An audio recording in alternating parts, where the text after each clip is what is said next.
부동산계 유재석, 네, 유재석입니다. 자, 뭐 어쨌든 이제 선거가 끝났습니다. 자, 이제 뭐 어쨌든 뭐 선거 결과는 지금 이제 정권이 이제 교체하는 쪽으로 이제 결론이 났습니다. 자, 그런데 이제 뭐 지금 현재 이제 정부, 이제 문재인 정부 같은 경우에는 지금까지 뭐 가능하다면 그렇죠. 부동산 투자를 좀 이렇게 좀 못하게 하는 쪽, 그러니까 좀 규제하는 쪽으로 이제 많은 이제 방향을 잡았습니다. 그래서 뭐 세금 같은 경우에도 그렇죠. 특히 양도세 같은 경우에는 뭐 82.5%뭐 이런 그렇죠. 어마어마한 뭐 이제 중과들이 있었었고, 지금 대출 같은 경우에도 뭐 상당히 많이 그렇죠. 지금 뭐 15억을 초과하는 경우에는 뭐 단 한 푼도 해주지 않는 뭐 이런 정말 강력한 정말 규제 뭐 이렇게 이제 왔었는데, 지금 어쨌든 지금 뭐 이제 새롭게 이제 시작되는 이제 윤석열 정부 같은 경우에는 그렇죠. 지금 거의 문재인 정부가 해왔던 부동산 정책과는 거의 반대로, 그러니까 사실 이제 이번 선거가 뭐 부동산 선거다라고 이제 할 정도로 이제 그런 얘기들이 많이 있어 왔잖아요. 그런데 지금 어쨌든 뭐 규제를 완화하겠다. 대출도 좀 완화하겠다. 이제 완화 쪽에 이제 무게가 많이 실려 있고 그쪽으로 이제 결론이 나다 보니까 당연히 그렇죠. 지금 현재 시장에서는 정책 변화에 대한 그렇죠. 뭐 이제 기대감들이 좀 이제 커질 수밖에 이제 없는 상황이다. 자, 그렇다라면 구체적으로는 좀 이제 어떻게 될까 이제 그걸 살펴봐야 되는데, 당장 지금 요게 그냥 뭐 살짝 물론 뭐 지난주였고 이제 이번 주다 보니까 아직까지 시차는 있습니다. 그렇죠. 지금 뭐 현재 정부가 그래도 5월 지금 뭐 그 9일까지는 계속 하는 거고, 이제 5월 10일 이후에 이제 새로운 정부가 이제 들어서다 보니까 아무래도 이제 거의 한 2달 정도의 이제 시차는 존재한다라는 거죠. 자, 그렇지만 당장 지금 주택 소비자 심리 지수, 자, 지금 8월 달에 거의 작년 8월이었죠. 작년 8월 달에 거의 140이 넘어가면서 어마어마한 그렇죠. 최고치까지 갔었는데, 이제 이것이 거의 뭐 계속 9월, 10월, 11월, 12월, 1월, 2월, 3월 뭐 직전까지 지금 계속 낮아졌었는데, 선거 끝나자마자 바로 반등을 하는 모습을 보이고 있어서 그 기대감들이 좀 수치로도 시그널로도 좀 나타나고는 있다. 이렇게 말씀을 드리겠고요. 좀 더 이제 구체적으로 살펴보면은요. 자, 일단 지금까지 우리가 이제 뭐 거래 절벽이다 뭐 이런 이야기들을 많이 했었고요. 자, 관망세다 뭐 이런 얘기도 어마어마하게 많이 했었습니다. 자, 매도자도 그렇고 매수자도 그렇고 전혀 움직이지 않는 상황. 자, 결국 대선이 그렇죠. 끝남으로 인해서 부동산 정책의 불확실성. 자, 부동산 시장에서 가장 나쁜 것은 뭐 네, 물론 뭐 여러 가지가 있겠지만 그중에서 부동산 시장이 가장 싫어하는 게 있어요. 그게 바로 불확실성이에요. 그렇죠. 지금 이렇게 될지 저렇게 될지 전혀 모르는, 예측 가능하지 않은 상황에서는 시장 참여자들이 의사결정을 하기가 어렵다라는 거죠. 자, 그런데 지금 이제 대선이 종료하고 나서 뭐 이러든지 저러든지 그렇죠. 자, 어쨌든 간에 그 불확실성이 해소가 됐습니다. 자, 그러면 그렇죠. 이제 앞으로 더 많은 그렇죠. 이제 이런 그 기대감들이 나타날 수밖에 없겠다. 이렇게 말씀을 드리겠습니다. 자, 그런데 자, 이게 자, 과연 그렇다면 이제 새로운 정부 정권 교체를 지금 앞두고 있는데, 자, 지금 정책이 바뀌는 게 매도인들한테 어떻게 이제 좋아질지 아니면 매수인들한테 어떻게 좋아질지는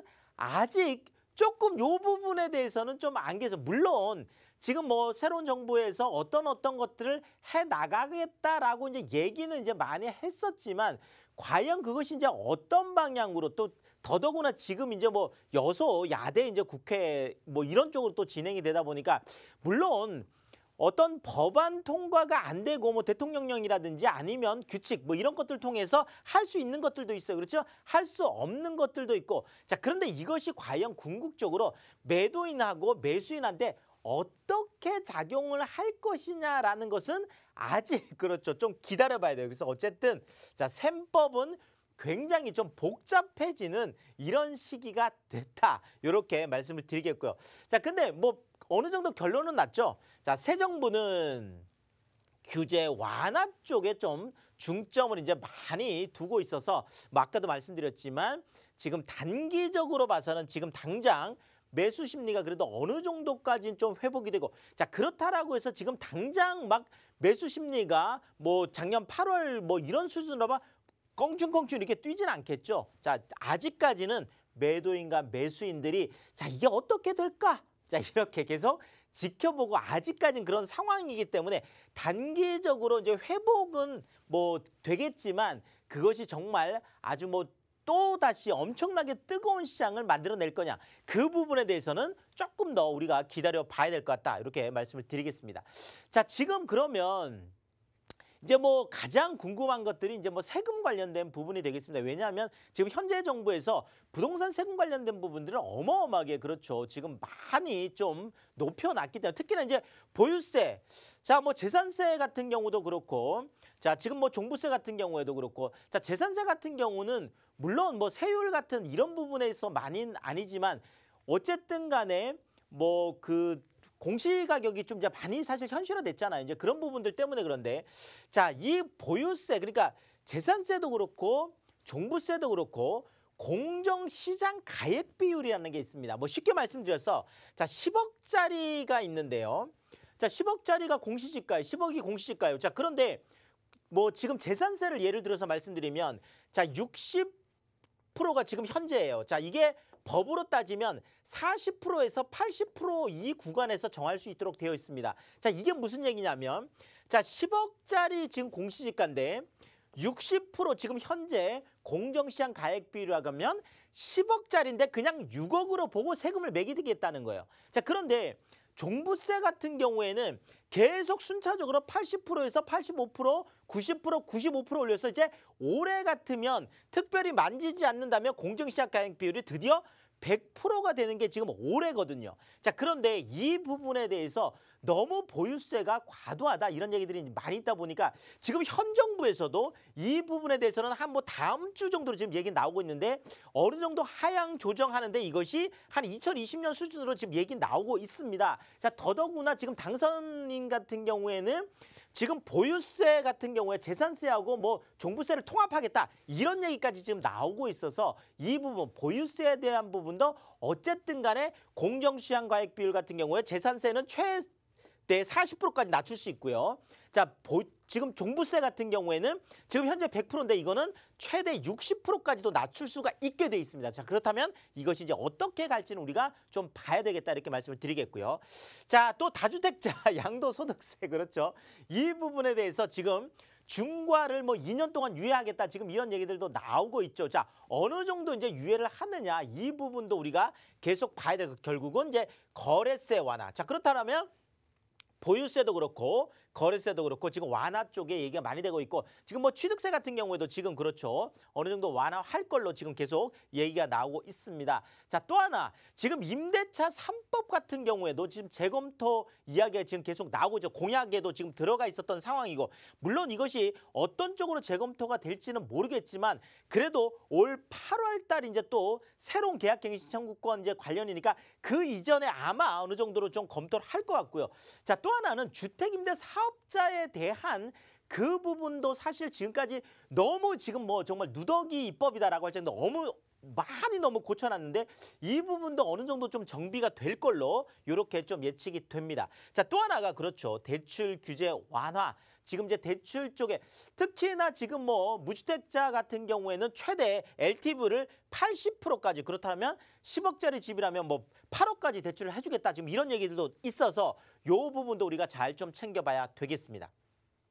자, 좀 결론적으로 말씀을 드리면 자, 부동산 규제 이제 완화 기대감 때문에 자, 지금 서울에서 매물이 좀 줄어들었어요. 자, 그러니까 매도인들 같은 경우에는 조금 더 올라가나 하고 그래서 좀 내놨다가 지금 다시 좀 걷어들이는 이런 상황들이 좀 되고 있고 특히나 지금 뭐 재건축 쪽 기대감은 지금 엄청난 것 같습니다. 특히나 이제 뭐 그 안전진단 지금 뭐 그렇죠. 완화 때문에 더 그런데 특히나 이제 일기 신도시 이제 30년 차에 지금 들어가고 있는데 분당 같은 경우가 더 그렇죠. 자, 그리고 뭐 그 외에도 뭐 목동이라든지 뭐 대치동 지금 대부분 뭐 잠실도 그렇고 재건축 쪽에 지금 뭐 많은 뭐 지금 강북 쪽에도 많은 또 재건축들이 있으니까요. 자, 요런 것들 때문에 좀 술렁술렁하면서 요쪽으로 지금 매수 문의가 좀 많이 좀 가고 있는 상황이다. 좀 현장에서 요렇게 좀 모니터가 되고 있습니다. 자, 매도자와 매수자 정권 교체에 따라서 지금 그렇죠. 자, 나한테 이득이 될까 또 실이 될까?